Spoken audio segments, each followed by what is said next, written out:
La nature de l'union avec Christ dans son état est la sanctification. Qu'est-ce que la sanctification?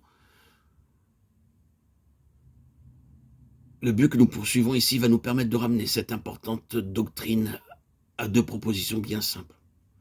La sanctification est premièrement un acte, l'acte de se donner à Dieu sans partage. Sous l'ancienne alliance, quand une personne ou une chose était sanctifiée ou consacrée ou dévouée par interdit, c'est le même mot.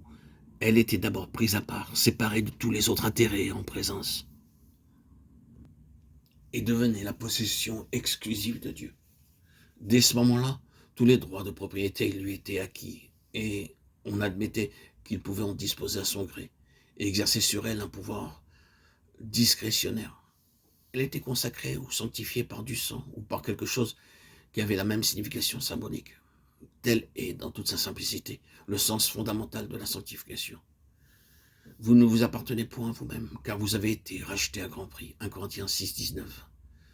Ce n'est pas par des choses périssables de l'argent ou de l'or que vous avez été rachetés, mais par le sang précieux. 1 Pierre 1, 8. Offrir à Dieu son esprit, son âme et son corps par un acte précis afin que dans tous les départements de notre vie et dans tous les détails de notre activité, ce soit lui qui est le premier et le dernier mot. Voilà le fondement de la sanctification.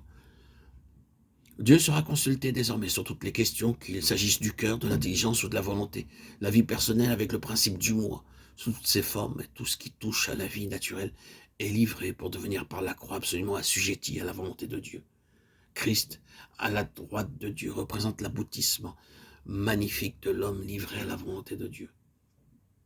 Aboutissement parce qu'en ce qui le concerne, cet abandon volontaire a été mis à l'épreuve par tous les moyens possibles sans que l'acte initial de consécration personnelle ait jamais été démenti.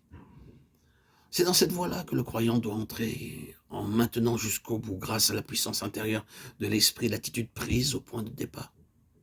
À cet effet, l'acte que notre Seigneur a accompli pour nous une fois pour toutes, porte en lui-même une puissance et une efficacité permanente. Et nous en devenons bénéficiaires de plein droit lorsque nous recevons son esprit. La sanctification, en second lieu, est quelque chose de progressif. C'est le processus par lequel toutes les perfections morales de son humanité glorifiée se feraient un chemin, de par l'action de Dieu dans la vie du croyant. Quand il est dit de l'Esprit qu'il prendra de ce qui est à Christ et nous l'annoncera, il ne s'agit pas simplement des splendeurs et des biens éternels qui sont devenus son partage. Il ne s'agit pas non plus de choses tout extérieures ayant un caractère de récompense. Il s'agit de ces perfections acquises sur le chemin de la souffrance. Hébreux 2:10.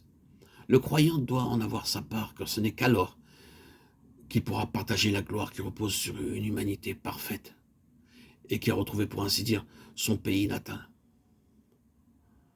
Par le simple fait de le contempler, nous sommes transformés et nous passons d'un degré de gloire à un autre degré de gloire. Comme par le Seigneur, l'Esprit, de Corinthiens 3:18. Christ a été fait pour nous sanctification.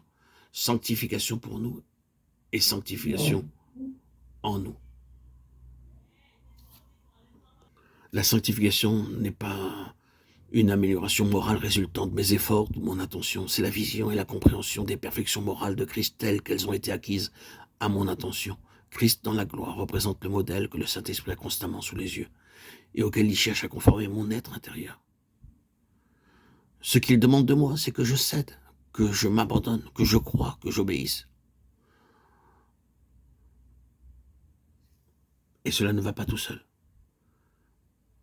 Nous devons être prêts à devenir ce qu'il veut de nous. Et prendre une attitude positive